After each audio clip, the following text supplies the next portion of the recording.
Hi, I'm Daniel Lucas, and welcome to Music 101. Music 101 is created to empower music itself and legendary icon in the music industry. And of course, my music partner in crime, Mr. Mick, the Doctor Yes, Digital. this is Mick, the Doctor of Digital, from Idea to Author Coach on Facebook. Thank you, Mr. Daniel. Good to see you again, my friend. Good to see you, Mr. Mick, and another week, another episode of Music 101. I hope last week you like our discussion because today it is a continuation about what, Mr. Mick? This would be the Automobile Symphonies of 1960s and going into the 1970s. Oh wow. That's awesome. And it's all about rock songs probably, right? Yeah, there's a different different genres. That's I think is interesting. So there's a lasting influence of automotive themes in music. I would say it's I kind of introduced this particular episode. The relationship between cars and music did not end with the hot rod culture of the 50s that we covered previously, and we snuck into the 60s with the Beach Boys and others. But those themes established during the decades have continued to influence popular music, with artists referencing automobiles as symbols of freedom, status, rebellion, and adventure. 1960s was a pivotal era for the automobile industry, marked by rapid growth, innovation, and a surge in popularity. It's also a time when cars became an integral part of American culture in the post war period. Amidst this backdrop, a unique phenomenon emerged, the Automobile Symphony of 1960s and then into 1970s songs about cars. These tunes, often catchy and upbeat, celebrated the thrill of driving, the beauty of sleek designs, and the sense of adventure that came with hitting the open road. And as some of us on this podcast would attest, heard music during the 60s and then got on the road ourselves in the 1970s. So, from the iconic Mustang Sally by Wilson Pickett or the nostalgic Hot Rod Lincoln by Commander Cody and his Lost Planet Airmen, I don't make these names up. These songs captured the essence of the era's car culture. They told stories of speed demons, hot rods, and muscle cars. Oh, I remember them well. Often with a dash of humor, romance, and rebellion. The music was a reflection of the times with its roots in rock and roll, country, and folk. Artists all contributed to the Automobile Symphony, weaving together lyrics that were both personal and universal. The 1960s Automobile Symphony was more than just a collection of songs, however. It was a cultural phenomenon that reflected the era's values and aspirations. Cars had become a status symbol, a reflection of one's success and social standing. The music captured this sense of pride and ownership, celebrating the thrill of driving a powerful, stylish automobile. So, the Automobile Symphony of the 1960s has left a lasting impact on popular culture. These songs have become timeless classics, with many still enjoyed today by car enthusiasts and music lovers alike. The era's car culture will also influence subsequent generations, the rise of muscle cars, hot rods, and gearhead culture. That's people like me who like cars, all Yes. tracing their roots back to the 1960s. In conclusion, as we look back on this pivotal era, the Automobile Symphony of 1960 songs about cars serves as a nostalgic reminder of a bygone era when cars were more than just a mode of transportation. They were a symbol of freedom, rebellion, and the American dream. American Dream. Very well said, Mr. Mick. Very well said. So, Mr. Mick, until the Beatlemania and the rise of soul music, what hits transition songs from the early 60s hot rod songs? Yeah, there's one that makes a great transition, and this is California Sun by the Rivieras. So, not no much so much about a car, but the lifestyle, but named after a car because that also was the name of a car. That song is the best transition from the first episode on the Automobile Symphony since it's the closest in sound to the Beach Boys that we heard previously. It's a song not specifically about automobiles, but the band is named after a song. The Riviera is a luxury car model produced by General Motors Cadillac division from 1949 to 1999. The car model, like the music itself, references the 1950s and 1960s. The Riviera was also known for its iconic design, which was influenced by the sleek and futuristic styling of the 1950s and 60s. The car's fastback roofline and curved hood gave it a distinctive look that was both stylish and futuristic. Now, how am I personally connected to this notion of the Rivieras? Well, my parents' first new car, which I keep in memory of my father who has passed away, so God rest his soul, but in his memory, I keep it, and it was his baby, other than my mom, of course. It was a 1957 Buick Special Riviera. So there's a kind of a personal side to that as well. That song is a 1964 surf rock classic that embodies the carefree spirit of the California coast with its infectious guitar riffs, driving beat, and laid back vocals. The song is a masterclass in capturing the essence of sun kissed summer days and endless beach parties. So, song's lyrics are a nostalgic ode to the Golden State's sun drenched landscape with references to the Santa Monica Pier, Pacific Coast Highway, the iconic California sun itself. With its blend of surf, rock, pop, and doo-wop influences, California Sun has become a beloved staple of the 1960s music scene, and its enduring popularity is a testament to the song's timeless appeal. All of that I can relate to because, in fact, my parents had moved us to California at right about that time, and all of those things were definitely true at that time. Here's another song, too. It's not exactly an automobile, but it's definitely a road song, and that's Dave Dudley, 6 Days on the Road. So, this is a little bit of a departure, but again, this is a personal connection to this particular song.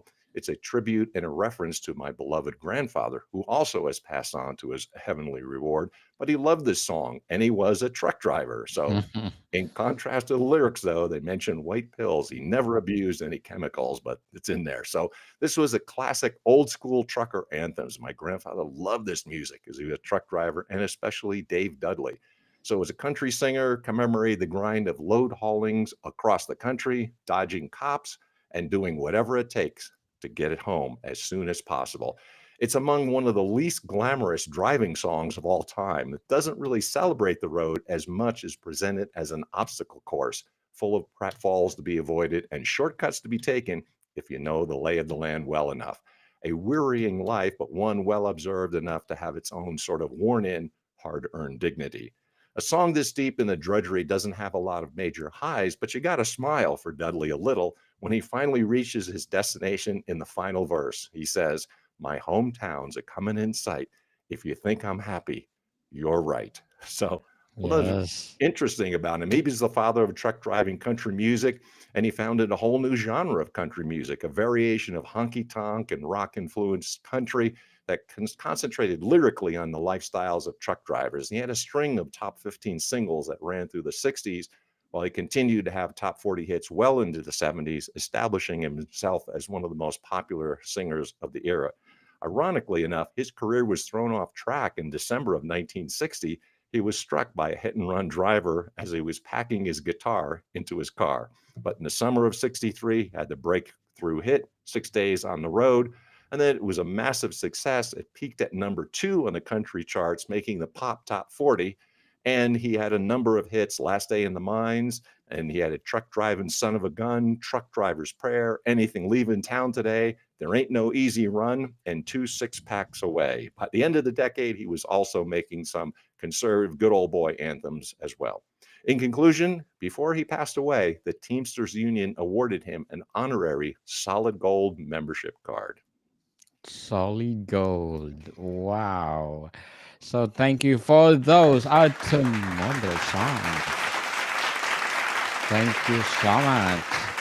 So, Mr. Mick, Yeah. by the mid 60s, the Beatles and the soul music dominated the airwaves. What were the hits? Well, we had the Mop Tops from Liverpool, the Beatles. The Beatles' Yes. Drive My Car was released in 1965 and it plays has playful lyrics about a woman who wants her man to drive her car. The song captures the fun and flirtation of driving, showcasing the car as a space of connection and intimacy. And this playful take on automotive themes illustrates how the car serves as a backdrop for romance and excitement. So this is a rare car song from the chauffeur's perspective. 1965 Fab Four Gem sees the narrator, Paul McCartney, enlisted for support by a would-be starlet, kicking off the original UK track list of the Beatles' groundbreaking 1965 LP, Rubber Soul, which was a phenomenal album and a break from their Beatlemania period, because this is when they got a little more sophisticated and you get to see the transition into rock music.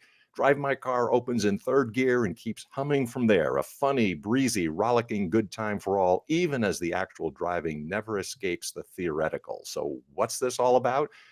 Drive My Car reversed the traditional boy-girl roles in the Beatles songs, presenting the tale of a gold digger and wannabe star who wants a man as a chauffeur, and a bit more, as I'll explain. Paul McCartney's first draft of the song featured a chorus based around the line, "You can buy me golden rings." He and John Lennon reworked the song with some difficulty, eventually discarding the cliches and settling upon the idea of a headstrong woman. Drive My Car was an old blues euphemism for sex. So they kind of snuck that in there. So in the end, all is revealed. Humor crept in, saved the day. It wrote itself then. And I found that often when you write a good idea and have it, songs write themselves. And that's what a lot of songwriters will tell you. The arrangement was suggested by George Harrison, who had been listening to Otis Redding's Respect. Then a minor hit, and of course, a breakaway hit for someone we've talked about on the show, Aretha Franklin. Yes. Harrison suggested that the bass and guitar parts should play similar lines in an approximation of Redding's bass heavy sound, resulting in one of the most Beatles effective and breakaway performances in Rubber Soul, and changes rock music in 1965. But along the lines of those bands who come in with the British invasion, The Who. The Who's Jaguar was released in 1965 also. Single in the UK, it reached number 12 on the UK singles chart, was also included on their album My Generation, which was released in the same year. Jaguar is a rock and roll song with a driving beat and memorable guitar riff, showcasing the band's ability to craft catchy and energetic songs. The song's lyrics are about a person's desire to own a Jaguar car, and the song's title and lyrics have become iconic in The Who's discography. Despite not being one of the band's most well-known songs, Jaguar remains a fan favorite and a testament to The Who's ability to create a wide range of music styles and genres. So, talking about different kinds of bands and how I don't make these things up, I got Toad the Wet Sprocket, the Goo Goo Dolls, Limp Bizkit, all kinds of names. But we also like cars that have a band named after them. So, the Avantis, keep on dancing, because Avanti was a type of car as well. The annals of rock and roll are full of stories like this, and in the Avanti's version, the doo-wop soul group records a song. It sells to a few kids, lights up a few dance floors, then peters out. Then, a few years later, a group of high school kids recording their first record needs something to put on the back of their single. They dig this old dance tune up they heard from a couple years back. They cover it for the flip. DJs hear the flip, and they go, wait, the B-side becomes the A-side, and the A-side becomes a top 10 smash. Happens again and again. So this was a big hit by the Gentrys, a one-shot hit. But here's the original in all its doo-wop glory.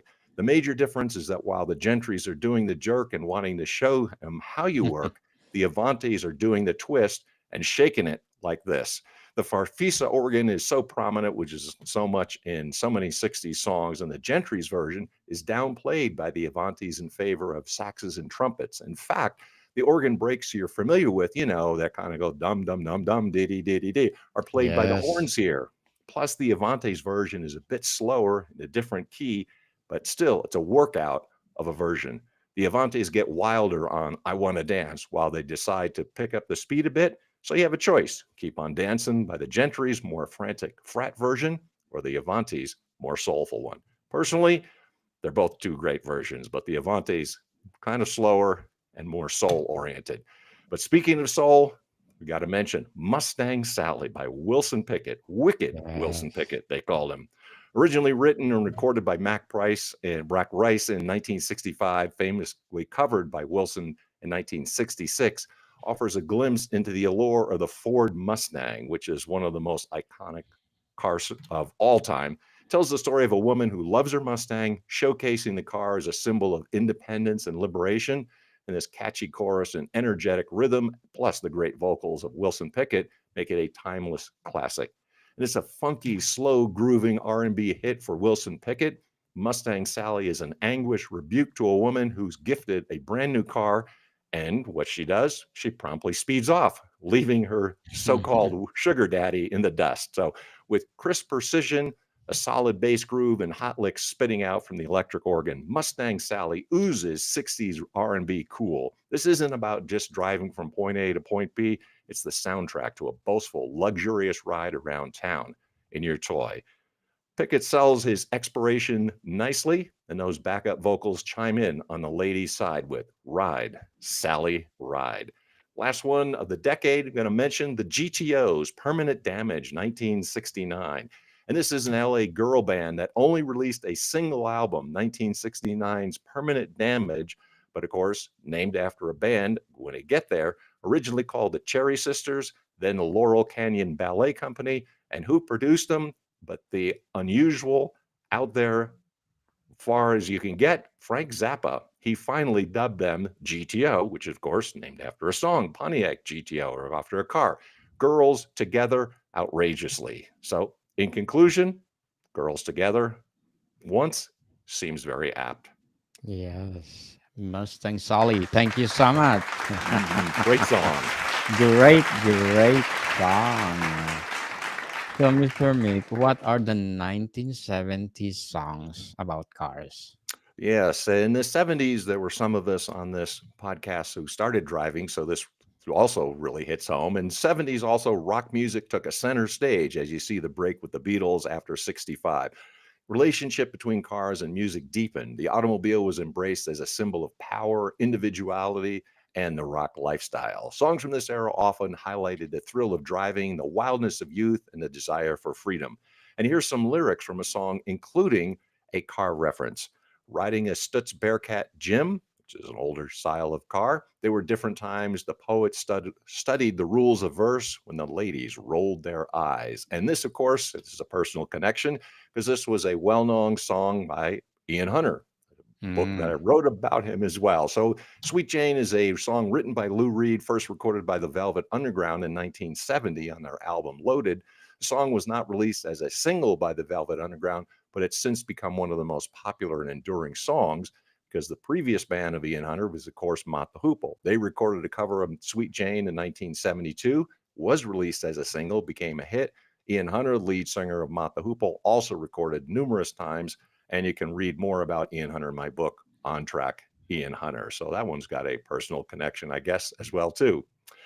And a song that definitely is car-oriented, Janis Joplin, Mercedes-Benz, 1971. And of course, we've talked about somebody who passed away previously on the show. Mercedes-Benz was released in 71, just months before her untimely death. But the song was written by a previous subject that we talked about, the late, great Kris Kristofferson. Song was recorded in 1970 during the sessions for her album Pearl and features Joplin's powerful vocals and a simple yet effective melody. The lyrics of Mercedes-Benz are a poignant reflection on the fleeting nature of life and the desire for material possessions. Joplin singing about her longing for a Mercedes-Benz and a plot of land. Despite its humble beginnings as simply a demo recording, Mercedes-Benz has become one of Joplin's most beloved and enduring songs, and its themes of mortality and materialism continue to resonate with listeners to this day. But speaking of status, of course, what she's talking about in the lyrics is, "Oh Lord, won't you buy me a Mercedes-Benz? My friends all drive Porsches. I must make amends. Worked hard all my lifetime, no help from my friends. So, oh Lord, won't you buy me a Mercedes-Benz?" And what she's saying is that a Mercedes-Benz is better than the Porsche. So all of her friends, that's Porsches. She needs something better. So it's a part of the status of what cars represented during the time. Speaking of car songs, and yes, some of us remember 8-tracks. There's Highway Star by Deep Purple in 1972. This was part of their signature set, Machine Head. And Highway Star rides a mix of adrenaline and his ego as singer Ian Gillan sounds equally in love with both his car, his girl, and himself over the band's intoxicating open road motoring. It simply goes for it, full band commitment to playing harder, faster, and longer than any of their peers, ending up with a blazing track quite worthy of the killer machine that the song celebrates. The song's instrumental intro builds to such a memorable fever pitch with Gillian's falsetto wail coming in over the top of the band's heavy chugging. That was used actually for the opening music for the Rock Band video game for all the gamers that are out there. And with country, it's another genre. Again, I don't make these names up, but Commander Cody and his Lost Planet Airmen, Hot Rod Lincoln in 1972. We actually talked about this previously in the previous episode because it was originally written and recorded by Charlie Ryan in 1959. The song tells the story of a hot rod enthusiast who gets into a series of misadventures with his prized vehicle. And the song was popular in the 70s. They recorded this cover version in 1972. The song's catchy melody and humorous lyrics make it a hit and it's since become a classic of country rock. And it's been covered by all kinds of artists as well, the Beach Boys versions and others. But Commander Cody talks about the Hot Rod Lincoln because his father says to him at the end, son, you're going to drive me to drinking if you don't stop driving that Hot Rod Lincoln. So famous lyrics from that song as well. But there he Nice. is on the road. Bob Seger, 70s, lots of songs on his discography as well. He's written several songs that feature cars as a central theme or metaphor. So in his song Turn the Page, this was from Seger's 1973 album, and it's really about the musician's life on the road and features lyrics that mention a car as a symbol of freedom and escape. Turn the Page was on his Smokin' OPs LP. The song was released and since become one of Seger's most popular and enduring songs. The lyrics of Turn the Page do indeed mention a car as a symbol of freedom and escape, but they also touch on the themes of loneliness, isolation, because what he's really talking about is the struggles of life on the road as a musician. So just turn the page. It's another place over and over again.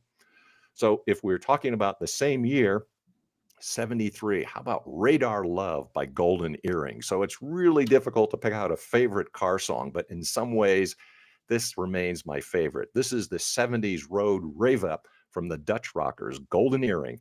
Radar Love is the greatest musical approximation of a last leg of a seemingly endless highway journey home, when the only thing keeping you conscious is singing along, as they say in the song, some forgotten song on the radio. So with a murmuring bass line and cymbal-heavy drum rhythm as hypnotic as the road passing under your wheels, the song almost dares you to stay focused on the black tap in front of you. It stretches out into nothingness and your hands get wetter and wetter on the steering wheel, though at least that instantly iconic guitar lick snaps you back to attention a couple of times. Hard to pick just one signature moment from a song filled to the brim with unforgettable lyrics and musical figures. Let's not forget about that unexpectedly action-packed song breakdown either. But a relatable highlight comes after the instrumental section when Barry Hay, the lead singer, insists, no more speed, I'm almost there. And you can't tell whether he's actually telling the truth or just road delirium speaking, but a great song to have on the radio, especially when you're driving. A little bit different here is actually Autobahn, Kraftwerk. And that's one of my bucket list things to get on the Autobahn. I think all highways ought to be an Autobahn. But of course, this is Kraftwerk, a German band, talking about the Autobahn, which is a feature of German highways. And this is a German electronic music pioneers, Kraftwerk. The album's title track, Autobahn, is a 22-minute epic that captures the essence of a long-distance drive on Germany's Autobahn highway system. The song features a hypnotic blend of synthesizers, drum machines, and spoken word samples, creating a sense of speed and freedom that perfectly captures the thrill of cruising down the highway. And there is no speed limit. That's why I say all highways should be an Autobahn. But as the song unfolds, the soundscape evolves from a gentle hum to a frenetic pace, evoking the rush of adrenaline that comes with pushing the limits of speed. And this is really a groundbreaking work in the whole electronic music field. Another famous band released Old 55. That was the Eagles in 1974. Written by Tom Waits, again, famous songwriter, and released in 1974 on the Eagles' On the Border LP. It's a nostalgic tribute to a 1955 Chevrolet with lyrics that reminisce about the car's past and the memories it holds. Old 55 was a moderate chart success, peaking at number 41 on the Billboard Hot 100 chart. The song features Don Henley on lead guitars and a distinctive guitar riff played by Don Felder. Interestingly, Tom Waits, the song's writer, was a friend of the Eagles guitarist Bernie Leadon, who introduced him to the band. Waits has said that he wrote the song as a tribute to his own 1955 Chevrolet, which he had restored. The song has since become a fan favorite and a staple of the Eagles' live shows. Then there is Rapid Roy, the Stock Car Boy by Jim Croce. And he also, of course, he went to his untimely death. He was killed in a plane crash. But you just can't picture rough and tumble Roy blasting around local dirt tracks, cleaning out the competition for prize money. Can't beat it. This song, of course, too, hits home because stock cars were the type of car that my uncle and my aunt, I'm not kidding, raced in upstate Pennsylvania. So all of these old stock cars were around dirt tracks. And it's a song that really reminisces about, for a lot of us, those dirt tracks and hot rods racing around on a fairground. So this was singer-songwriter Jim Croce, released on 73 album Life and Times. The song tells the story of Rapid Roy, a stock car driver who's always on the move, never staying in one place for too long. With its catchy melody and vivid lyrics, the song paints a picture of Roy's life on the road, where he's always chasing the next big win, never looking back. Croce's warm, raspy vocals bring the character to life, and the song's folk rock arrangement adds to its nostalgic charm. Another connection, perhaps personally, is that Jim Croce also was in the Philadelphia area where I lived for 25 years. And it's also partly why he was so popular in that area first. Well, this particular song, Rapid Roy, the Stock Car Boy, peaked at number 44 on the Billboard Hot 100 charts, making it one of Croce's lesser known but still beloved tracks. And it's really a tribute to Croce's ability to craft relatable, storytelling driven songs that capture the essence of everyday people and their struggles. And one of the lyrics hits home as well. But every Sunday, he is a dirt track demon. So it's about a hot rod and cars, of course. 1974's Moving Out, Anthony's song by Billy Joel. Might be a little bit obscure, but there's a mention of a Chevy and Cadillac in the song, and that's what he was going for. And Billy, he says, Sergeant O'Leary is walking the beat. At night, he becomes a bartender. He works at Mr. Cacciatore's down on Sullivan Street, across from the medical center. He's trading in his Chevy for a Cadillac, and it kind of goes back. So it rhymes, a Cadillac. If you've heard the song, you know what I'm saying. You ought to know by now. And if he can't drive with a broken back, at least he can polish the fenders. Well, this is all about status too. And so my parents had bought, as I mentioned, this more upscale 1957 Buick, and not just an ordinary Ford or Chevrolet. And if you worked really hard, what Billy Joel is saying, you can upgrade to a Cadillac, which sums up for that one spent for a whole generation of blue collar people. It's a status, and you buy a car to reflect your status. So in conclusion, I think there's a lot of people who look at their car or cars and think about the hard work that got them there. Definitely. 1970s songs about cars. Thank you so much for those music. So, Mr. Mick, what songs after 1975 until the end of the decade were artists that celebrated cars in the pop, country, soul, and rock spheres? Yeah, so it's across the board. So 1975, really a groundbreaking album and a song. So years after its release, Born to Run is the larger than life highway epic title track from Bruce Springsteen's 1975 album. Remains Yes. as classic as any Ford, truck, Chevy muscle car, or any other quintessential American model. While the lyrics may not explicitly say so, make no mistake, the song is about a race between the death trap, suicide rap, small town life that will pound your dreams into workaday submission, and the chrome wheeled, fuel injected car that might deliver you from this fate if you're brave enough to get behind the wheel and just drive away. And that's what Bruce was driving at in this particular song, no pun intended. And this way, then, Born to Run is about the dichotomy of fate and destiny between acquiescing to the life in which you were born, or instead choosing to believe that if you were actually born to run, to take a chance, to break free, to get in the car right out of Freehold, New Jersey on Highway 9. That's where he's from. And in doing so, to embody the fundamentally American ideal of taking hold of your freedom and future via the talismanic vehicle that might deliver you, and as he names in the song, and Wendy, somewhere better, even if that somewhere better is for now just an undetermined location miles down the highway.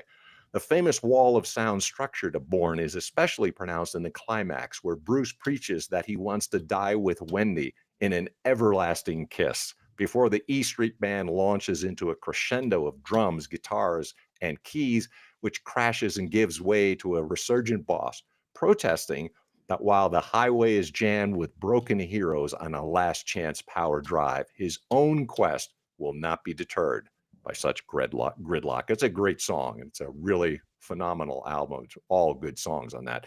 This song, too, hits me in a personal way in that, like Bruce, I'm a Jersey boy. And in some ways, because I was born in Jersey City, New Jersey, and that's about as Jersey as you get. On that same album, he also released Thunder Road. So it's an anthem for those seeking freedom and a fresh start. The song's protagonist dreams of escaping a small town life with a lover, using the car as a means to break free from constraints. Springsteen's vivid storytelling and evocative imagery paint a picture of hope and possibility, with the car representing a transformative journey. While it's often overshadowed by the album's title track, Thunder Road is a standout track that showcases Springsteen's storytelling ability and poetic lyrics. The song tells the story of a young couple's escape from their small town and the monotony of their lives, with the highway serving as a symbol of freedom and adventure. Unlike Born to Run, which is more anthem-like and an upbeat track, Thunder Road is a slower paced, more introspective song that features Springsteen's distinctive vocals and a haunting melody. Despite not charting as high as Born to Run, Thunder Road has become a fan favorite and a staple of Springsteen's live shows. Also from the same year, and this is pretty obvious for a lot of people and their cars and the relationship to them, I'm in Love with My Car. This was Queen, 1975, from the album A Night at the Opera. It's a song by Queen and released on that album. The song is a unique blend of rock and funk, featuring Freddie Mercury's distinctive vocals and Brian May's signature guitar work. The lyrics, written by Roger Taylor, are a humorous and tongue-in-cheek ode to a car, with Taylor himself singing lead vocals. Despite its catchy melody and memorable lyrics, I'm in Love with My Car did not chart as a single, likely due to its unconventional style and lack of traditional rock song structure, which was key for a Queen during that period of time. It's still a fan favorite, and it's also performed at their live shows throughout the 70s and 80s. Another song you should mention here, of course, is Chevy Van, 1975, and there's a personal connection to this as well. This is an album, The Llama's Hands. Song tells the story of a young man's romantic encounter with a woman in a Chevy van, with lyrics that are both poetic and playful. Chevy Van became a surprise hit, peaking at number 5 on the Billboard Hot 100 chart and earning a gold certification from RIAA, which tracks all this. The song's catchy melody and memorable chorus, combined with the nostalgic and romantic themes, helped it become a classic of the 1970s soft rock era. Despite its chart success, this is a song that's a beloved classic and iconic hit of the 70s, catchy melody, memorable lyrics that resonate with listeners. Now, I have to say, this one hits home, and why? Because some of us on this episode had a 350 V8 1974 Chevy van. So that was the fastest car I ever owned. Big V8, don't tell my mother, but it was also right about that time that song was released, so I can relate to that. Speaking of LA and the LA area, how about Lowrider by War, 1975? And that's a song by the American funk band released in 75 on their album Why Can't We Be Friends? The song is a laid-back, groove-oriented track that features a catchy bass line and a memorable chorus. Tells the story of a young man's pride and joy, his customized Chevrolet Impala, with the freedom and independence it represents. The song became a huge hit, peaking at number 7 on the Billboard Hot 100 chart and earning a gold certification from the RIAA. Lowrider has since become a classic of the funk and soul genres, with its catchy melody and infectious groove making it a staple of 70s music. The song's success can be attributed to its universal appeal, with its themes of freedom, independence, and self-expression resonating with listeners of all ages. There's a humorous song with a country rock feel. This is One Piece at a Time, Johnny Cash, 1976. It's recorded by Cash, written by Wayne Kemp, and the song tells a story of a factory worker who, over the course of several years, steals a 1955 Cadillac Coupe de Ville from his employer, Ford Motor Company, by taking it apart piece by piece. And the song's narrator, a factory worker at the plant in Louisville, Kentucky, becomes fascinated with the new Cadillac model and decides to take matters into his own hands. He starts by stealing small parts, such as a headlight or a taillight, and gradually works his way up to larger components like the engine and transmission. As the years pass, the narrator's co workers begin to notice that parts are missing, but they can't quite put their finger on what's going on. The narrator, meanwhile, is able to assemble the stolen parts into a complete car, which he keeps hidden away in his garage. So, a humorous look of status. You got to get a Cadillac one piece at a time, and you do whatever it takes. Then, along the country lines as well, there's Eastbound and Down by Jerry Reed, 1977.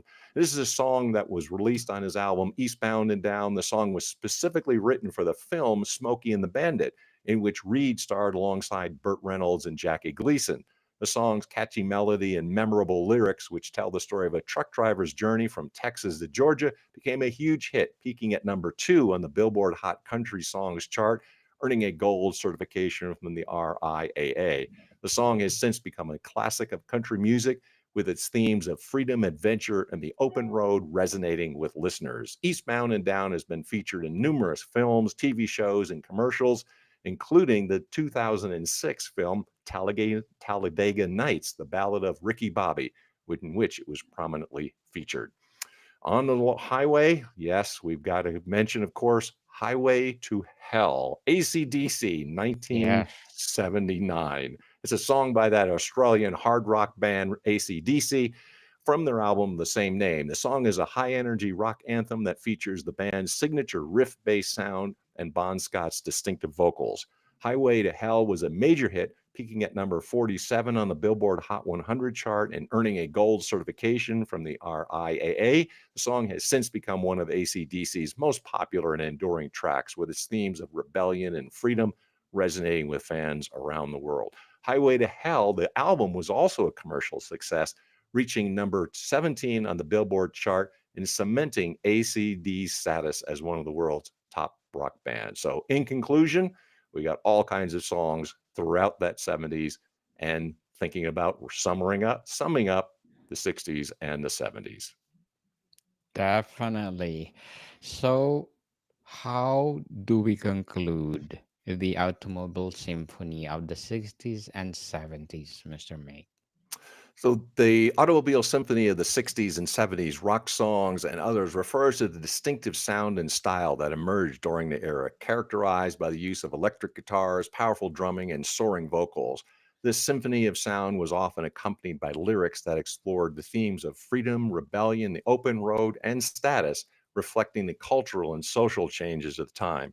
Bands like the Beatles, the Rolling Stones, Led Zeppelin, and Pink Floyd created a sonic landscape that was both raw and refined, with intricate arrangements and harmonies that added depth and complexity to their music. The Automobile Symphony of the 1960s and 70s is not just a nostalgic relic of the past, but a testament to the power of music to capture the spirit of an era. And I lived through it, and I can definitely tell you that's true. That music of the time continues to influence and inspire new generations of musicians and fans, and its impact can be heard in everywhere from classic rock to contemporary indie and alternative music. So whether you're a fan of the iconic guitar riffs of Jimi Hendrix or the poetic lyrics of Bob Dylan, the Automobile Symphony of the 60s and 70s also are part of that era and part of the testament of legacy that continues to drive, no pun intended, and inspire us to this day. Yes, people, and very well said, Mr. Mick. Very well said. Thank you for your insights.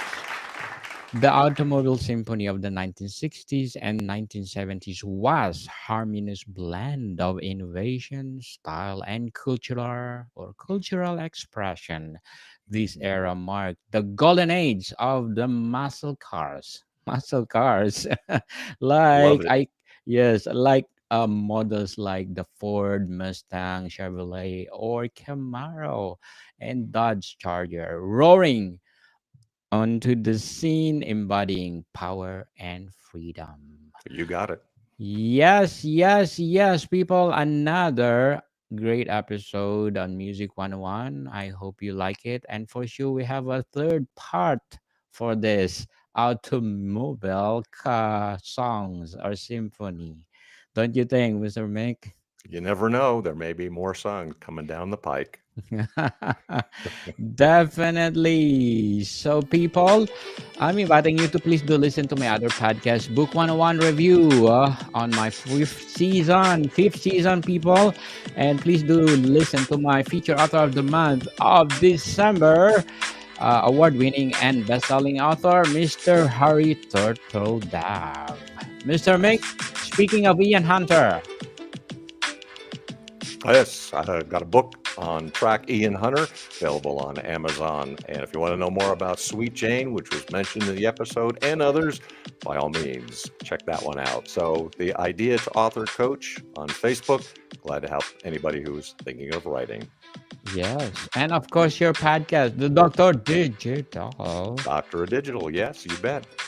Yes. People, let's support Mr. Mick as well on my podcast.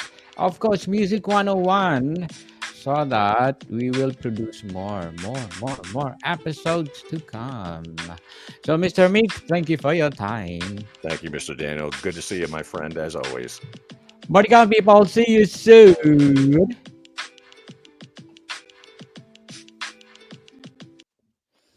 Well, another great episode, Mr. Mick. Thank you so Yes, much.